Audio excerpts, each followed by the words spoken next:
What's up YouTube? Di video ini saya akan sharing kelebihan dan kekurangan dari motor Harley Sportster yang mungkin teman-teman belum tahu. Kelebihan pertama dari Sportster ini adalah si mesinnya sendiri. Nah, mesin motor V-twin ini bernama mesin Evolution ya, ternyata kuat loh. Nah, kuatnya kayak gimana? Bisa dilihat di video ini. Nah, teman-teman, apa bisa tahu keanehan dari video ini? Ada yang tahu?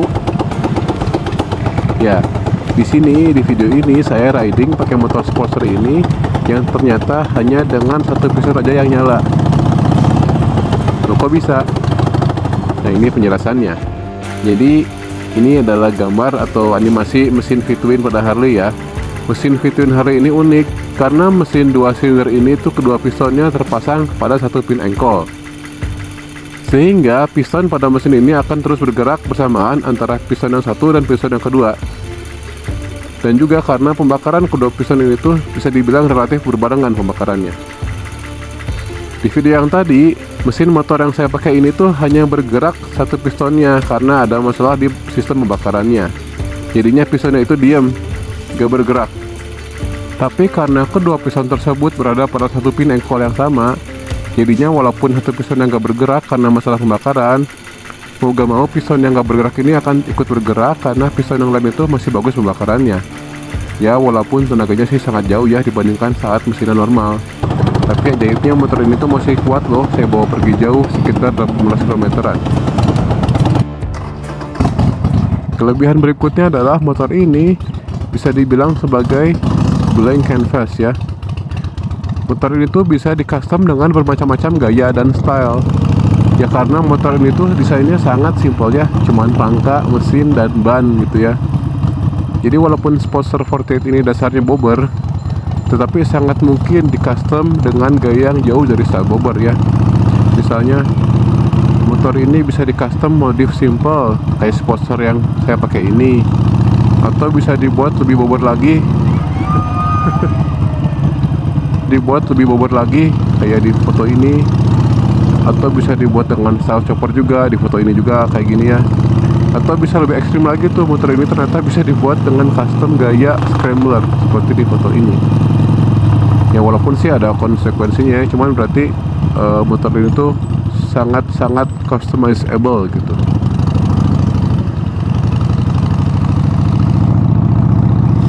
Terus kelebihan dari Harley Sportster berikutnya ini masih ada hubungannya dengan kelebihan yang tadi, yaitu tentang Sportster ini yang gampang banget di custom. Nah, motor ini tuh gampang banget di custom ya karena parts-parts modifikasinya itu banyak banget.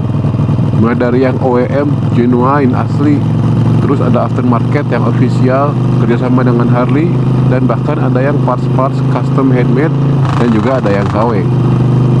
Nah, parts-partsnya itu mencakup dari headlamp, dari stang, tangki bensin, footstep, knalpot, bahkan sampai baut-bautnya juga ada. Dan uniknya motor Sportster ini tuh masih aman loh digunakan dengan parts-parts yang yang KW gitu ya. Masih bisa terpasang dan berfungsi dengan berfungsi dengan baik. Tapi dengan catatan sih, parts-parts KW itu bukan untuk modifikasi mesin ya, karena itu bahaya. Nah, kelebihan berikutnya di Harley Sportster ini adalah sebenarnya sih hampir semua Harley punya ya, yaitu punya automatic turn signal canceller. Jadi motor Harley ini tuh lampu sennya akan mati otomatis setelah kita belok. Jadi kayak lampu sen di mobil ya. Walaupun sih mekanismenya beda dengan yang di mobil. Nah, fitur ini tuh sangat membantu karena kita itu nggak perlu lagi nekan tombol sen pas sudah belok. Harusnya sih semua motor dipasang kayak gini ya, fitur kayak gini. Sangat berguna, apalagi buat emak-emak nih yang pasti suka lupa matiin lampu sen pas habis belok. Nah, sekarang saya mau sharing nih kelemahan dari Harley Sportster. Mungkin teman-teman pernah dengar mitos kalau rem Harley itu istilahnya Senin Kamis ya. Jadi kita ngeremnya Senin, berhentinya Kamis. Nah, bisa dibilang mitos itu ada benernya ya. Jadi memang karena motor Harley ini tuh si remnya tuh stopping powernya tuh jelek. Apalagi pada rem Harley Sportster ini. Pengalaman saya sih waktu itu pernah saya ngerem mendadak di kecepatan 60 km lah kalau nggak salah.